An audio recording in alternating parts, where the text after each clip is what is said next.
Bonjour, aujourd'hui nous allons parler du Kiddush, du vendredi soir, du Shabbat.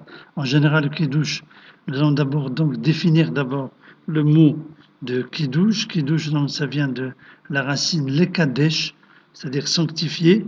On sanctifie le Shabbat ou on sanctifie le jour de fête Yom Tov en l'acceptant donc à son entrée. Et nos sages nous ont dit nous ont recommandé de faire le kiddush sur une coupe de vin. Alors, en vérité, les décisionnaires expliquent que dans la prière déjà du vendredi soir, on sanctifie le Shabbat en faisant l'office, en terminant par Baruch Ata Hashem Mekadesh Shabbat. Tu sanctifies, nous bénissons Hachem qui sanctifie le Shabbat, mais nos sages nous ont recommandé de sanctifier le Shabbat par le Kiddush, c'est-à-dire sur une coupe de vin. Alors revenons un petit peu sur ce qui est écrit dans la Torah. Dans la Torah, vous savez que nous avons deux fois l'étape de la loi, dans l'Exode et dans le Deutéronome. D'abord, dans la paracha Yitro, nous trouvons le commandement Zachor et Yom Shabbat Kadesho. Souviens-toi du jour du Shabbat pour le sanctifier. Et dans le Deutéronome, dans la paracha de Vaïthana, nous trouvons le commandement Shamor et Yom Shabbat Kadesho, c'est-à-dire observe le jour du Shabbat et sanctifie-le. Nos sages ont expliqué de cette façon. Zachor signifie souviens-toi, c'est-à-dire que ça a un rapport avec toutes les lois à faire, c'est-à-dire les commandements positifs, alors que Shamor définit toutes les lois, donc les commandements négatifs, nous allons dire, ne pas faire. Parmi donc les commandements qui se rapportent à Zachor et Yom Shabbat Kadeshon, souviens-toi du jour du Shabbat pour le sanctifier. Nos sages donc ont attribué parmi ces mitzvot de Zachor la mitzvah donc de Kiddush. Cette mitzvah de Kiddush concerne aussi bien les hommes que les femmes. Et là, nous retrouvons bien sûr tout de suite une question. Puisque la mitzvah du Kiddush est une mitzvah a priori, c'est un commandement positif qui dépend du temps. Comme nous avons déjà expliqué à plusieurs reprises dans nos cours que les femmes sont dispensées des mitzvot positifs, des commandements positifs liés au temps. Alors comment ça se fait que les femmes sont aussi astreintes à écouter le Kiddush ou bien à faire elles-mêmes le Kiddush? Tout simplement, nos sages nous expliquent que on apprend Zechira et Shmira, c'est-à-dire, étant donné que les femmes sont astreintes à observer le Shabbat dans tout ce qui concerne les commandements négatifs, et que nous trouvons le même commandement donc dans les deux parachiotes, Yitro et Hanan, avec une simple différence de Zachor et Shamor. Donc nos sages ont appris que tout ce que les femmes ont comme obligation concernant les commandements négatifs, elles l'ont aussi concernant le commandement de souviens-toi. Or, Zachor et Yom Shabbat Kadeshon s'applique particulièrement donc au Kiddush, comme nous l'avons expliqué. De là, nos sages ont appris que le Kiddush est non seulement obligatoire pour les hommes, mais aussi pour les femmes. Donc ça, c'est pour l'obligation.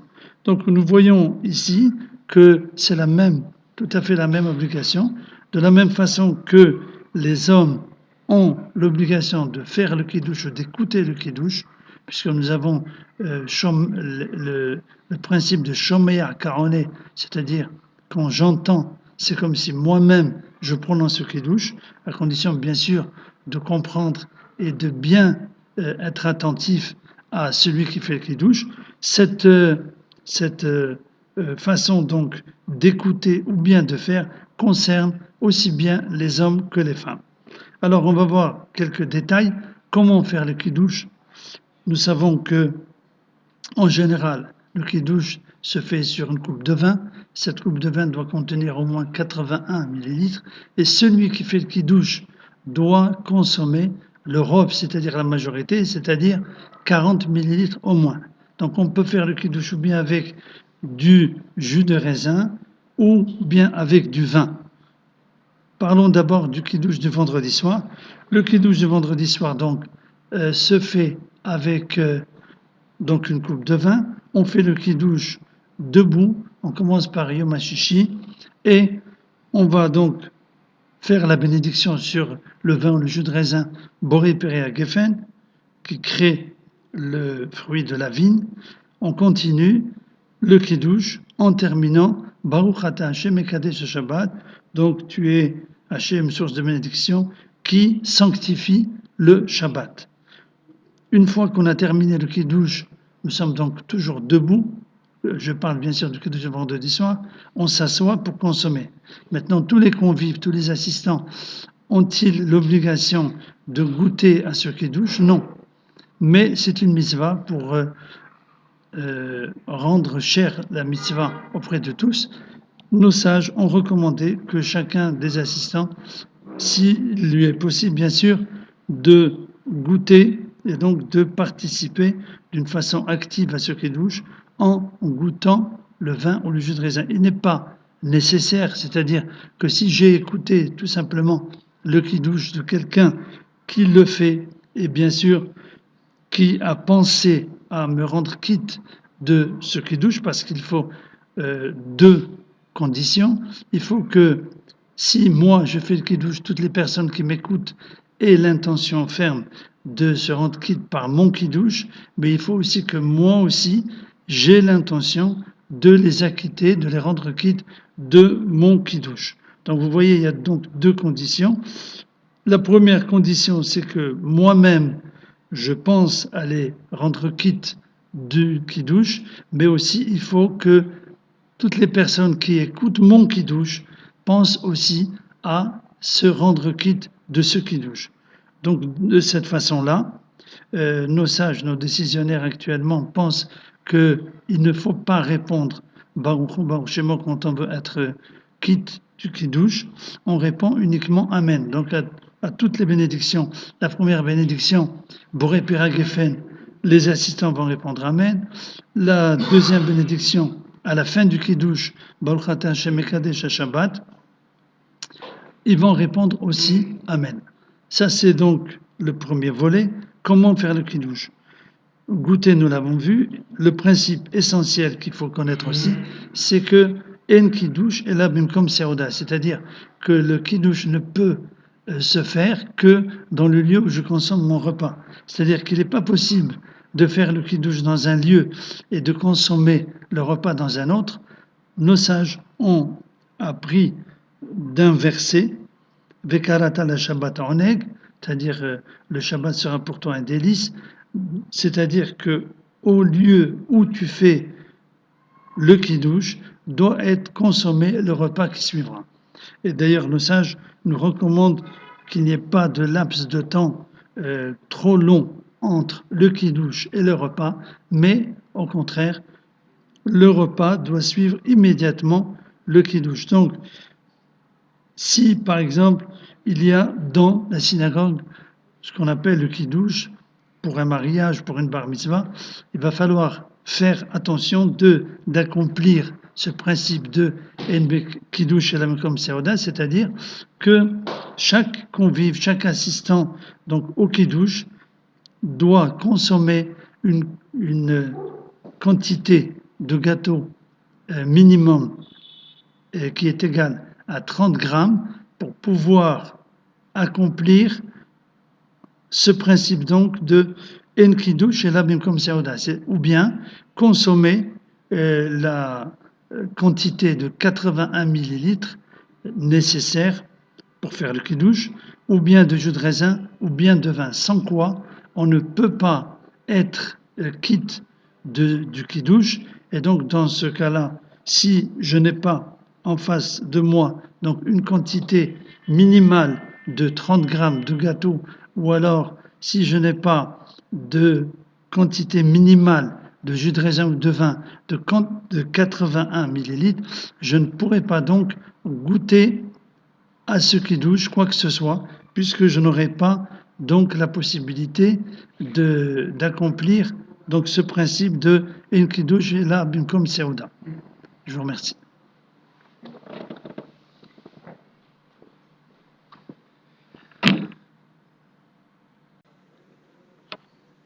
Bonjour, aujourd'hui nous allons voir le rapport entre la prière et le Kiddush du vendredi soir. Alors tout d'abord, comme vous le savez, si la Hamida, le Shmoné serait des jours de semaine comporte 19 bénédictions, la Hamida donc, de Shabbat comporte, elle, 7 bénédictions. Et nous allons voir lesquelles. Donc les 3 premières et les 3 dernières font partie du tronc commun de tous les offices de toute l'année. Et la bénédiction spécifique du Shabbat, c'est donc celle qui est au milieu, qui commence par Ata Kidashta et Tiomashibri Lishmecha. Je vais donc lire le début et le traduire. Tu as sanctifié le jour, le 7e jour en ton nom, Tachlit Maaseh Shamayim Vaaretz, c'est-à-dire que le Shabbat est en fait le but de la création du monde, ou Verarto Mikol Ayamin, tu l'as béni parmi tous les jours, Bekidashto Mikol Azmanim, et tu l'as sanctifié parmi donc tous les temps, Bechenkato Betorata, et ainsi il est écrit, Vaïchulu Hashamayim Vaaretz Vechol Tsevaam, et donc là on va relater la fin donc de la création du monde avec l'entrée du Shabbat. Cette bénédiction va continuer. Donc, Vaïchula Shamaim, Ismehu Malchutar, Elokenu, etc. Elle va se terminer par une bénédiction. Baruch Ata Hashem. Donc, tu es source de bénédiction, Hashem, Dieu. Mekadesh HaShabbat, qui sanctifie le Shabbat. Alors, pourquoi je parle de cela? Pour voir quelles sont les implications avec le Kiddush du vendredi soir. Si je considère que lorsque j'ai fait donc l'office du vendredi soir, j'ai prié donc la Hamida et j'ai dit Baruch Ata Hashem Ekadesh Shabbat, a priori j'ai donc déjà sanctifié le Shabbat. Ça veut dire toute personne qui se trouve donc dans cet état, lorsque elle va faire le Kiddush du vendredi soir, elle va donc faire le Kiddush, et ce Kiddush va être non pas de la Torah, mais d'ordre rabbinique. Ce qui n'est pas le cas pour une femme. En général, une femme n'a pas l'obligation de prier Arvit, c'est-à-dire l'office du soir, et donc elle ne va pas réciter cette formule, cette bénédiction, Baruch Ata Hashem Ekadesh Shabbat.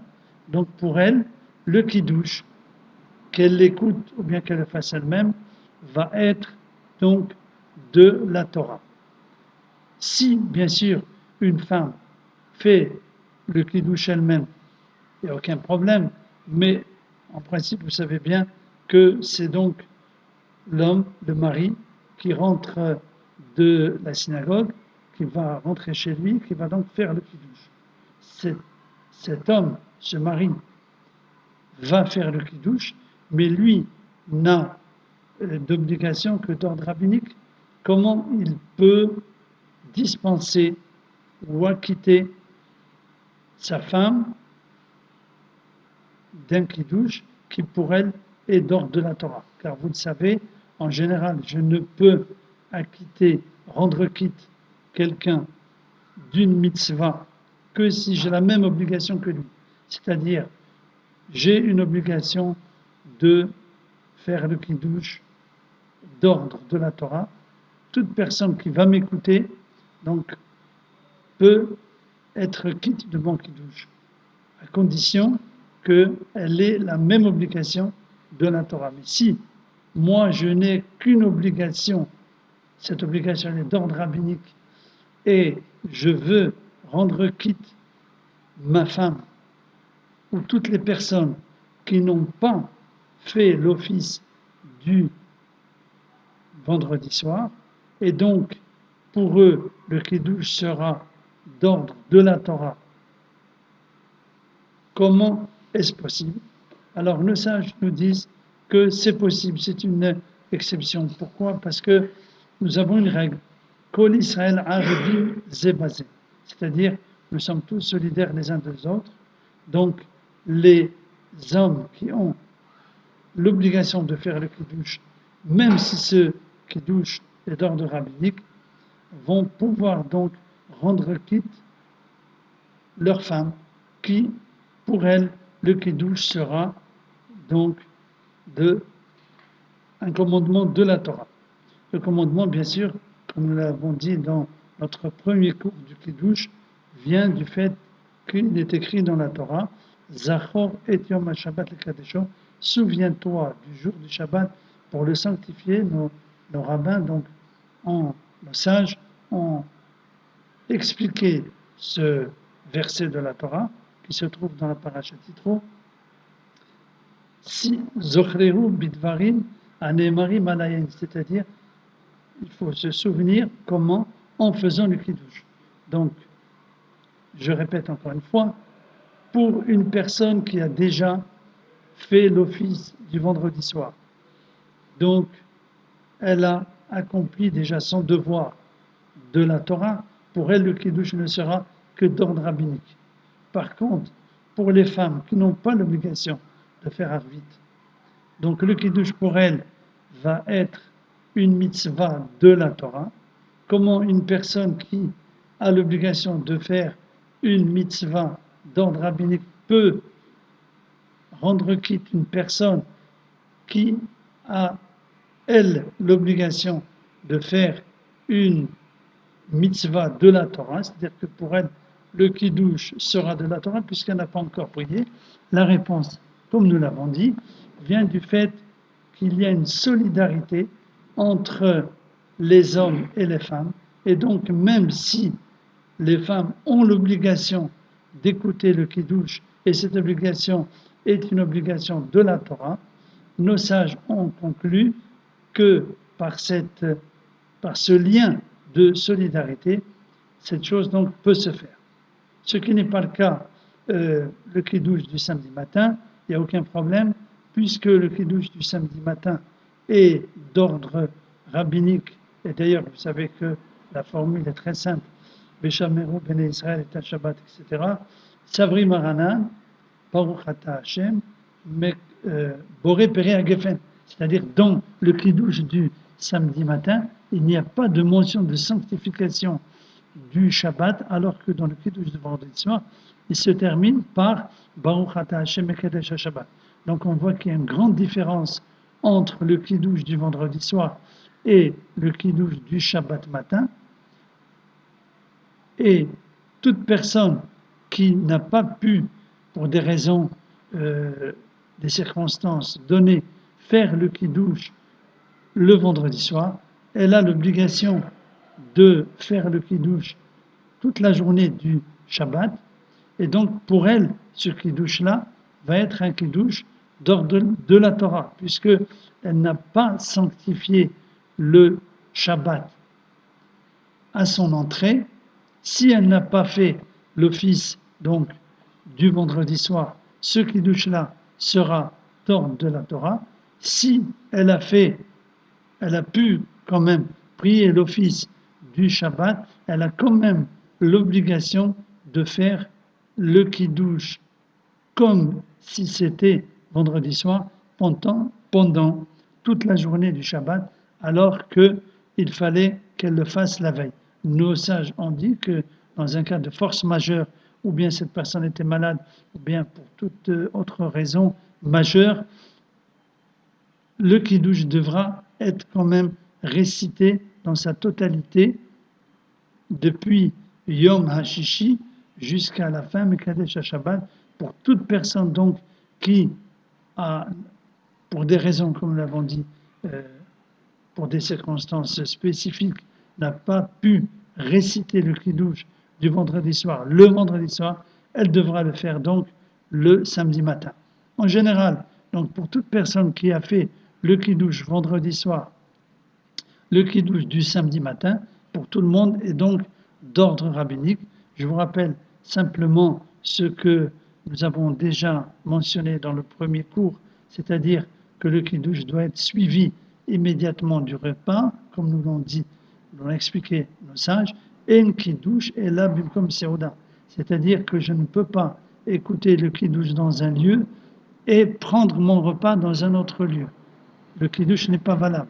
Ou bien je m'assois et je fais donc le kiddush qui va être suivi du repas dans le même lieu, ou alors je suis obligé de consommer dans le lieu où j'ai fait le kiddush une quantité minimale de gâteau de 30 grammes, ou alors une quantité minimale de jus de raisin ou de vin de 81 millilitres. À ce moment-là, j'ai donc accompli la mitzvah de Kiddush Bimkom Seuda. Quand je vais rentrer chez moi, ça dépend. Si toutes les personnes m'ont accompagné dans. J'ai été invité, par exemple, à un Kiddush le samedi matin, et donc tout le monde a écouté le Kiddush, il n'y a aucun problème. Je peux ne pas refaire le Kiddush, mais si je suis dans l'obligation de rendre quitte des personnes qui n'ont pas écouté le kiddush, à ce moment-là, je refais donc le kiddush en arrivant chez moi, et donc ce kiddush-là va être suivi, bien sûr, immédiatement, immédiatement du repas qui va être donc consommé juste après le kiddush. Je vous remercie de votre attention.